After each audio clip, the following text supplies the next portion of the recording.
Oke, di video 1 kita sudah ngebahas tentang doa. Nah, di video kedua ini kita bahas sesuatu yang cukup menarik, yang banyak orang nggak nyadar bahwa dia memilikinya, yaitu yang disebut dengan money wound atau luka batin finansial.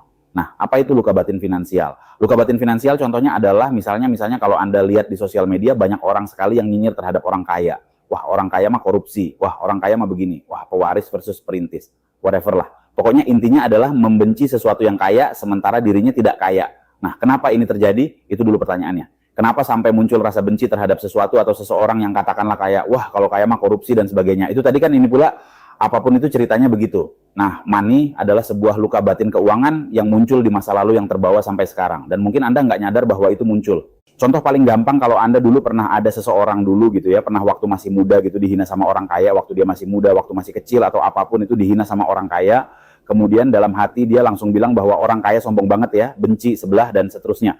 Terus orang tua Anda meyakinkan, Anda menekankan bahwa coba lihat itu di sinetron itu kamu ya, nanti kalau besar ya jangan jadi orang kayak begitu tuh, orang kaya tuh kayak begitu tuh. Kan di Indonesia kira-kira kan seperti itu ya sinetronnya, orang kaya itu menidas yang miskin, selalu ceritanya seperti itu, kayak Cinderella banget lah pokoknya, sehingga masuk di program bawah sadar bahwa orang kaya ini jahat, orang kaya ini pokoknya sombong, enggak baik dan sebagainya, sehingga dalam bawah sadar itu memiliki sebuah program yang membenci orang kaya.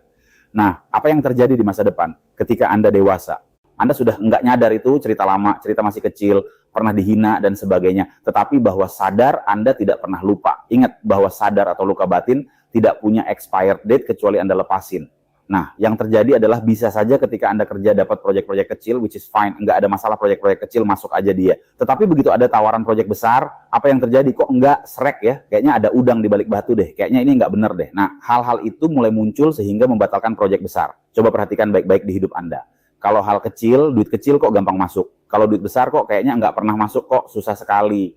Atau mau masuk pun gagal, mau masuk pun cancel. Nah, kalau itu terjadi, biasanya ada problem di bawah sadar Anda yang kayak begitu. Karena apa? Bawah sadar Anda benci orang kaya. Ini program nih. Dan Anda nggak nyadar memang karena itu sudah masuk di bawah sadar. Benci orang kaya.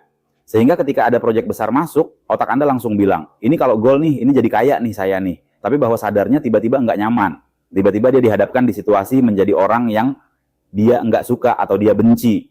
Langsung yang muncul adalah rasa nggak srek, rasa takut, apapun itu dia akan menghindar. Sehingga yang terjadi adalah ya nggak pernah kaya. Meskipun sudah kerja keras, sudah berdoa, peluangnya sudah datang, kita sendiri kayak mensabotase hidup kita. Nah, sekarang balik lagi nih kehidupan Anda nih. Kalau Anda sekarang sudah bekerja keras, terus kok tetap gitu-gitu aja, tetap stuck aja, peluang kayaknya datang lewat lagi, peluang datang lewat lagi. Mungkin Anda punya money ban seperti itu. Ada gagal yang berpola. Misalkan pernah ditipu karyawan bangkrut, habis itu ditipu lagi, bangkrut lagi, ada polanya seperti itu. Ini namanya pattern. Jadi money wound-nya pattern.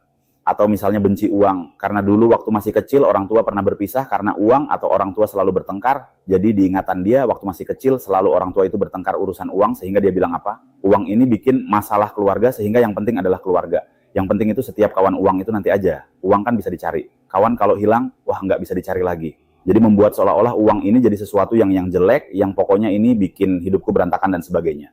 Uang kayak begitu. Nah, ini sebenarnya yang mensabotase hidup Anda. Sekarang ketika Anda sudah tahu bahwa, oh ternyata ada program-program yang mungkin berantakan seperti ini, pekerjaan rumah Anda sekarang adalah cari tahu ada nggak pemikiran program lama yang mungkin ditanamkan oleh orang tua. Duit itu susah, duit itu nggak tumbuh di pohon, duit itu gini, kamu tuh anak orang miskin dan sebagainya. Ada nggak program-program itu Anda mulai catat? Kira-kira ada nggak ya seperti itu? Nah, di video berikutnya kita akan bahas lebih detail apa itu otak sadar, apa itu otak bawah sadar, dan gimana program itu bekerja. Alright, kita lanjut ke video berikutnya.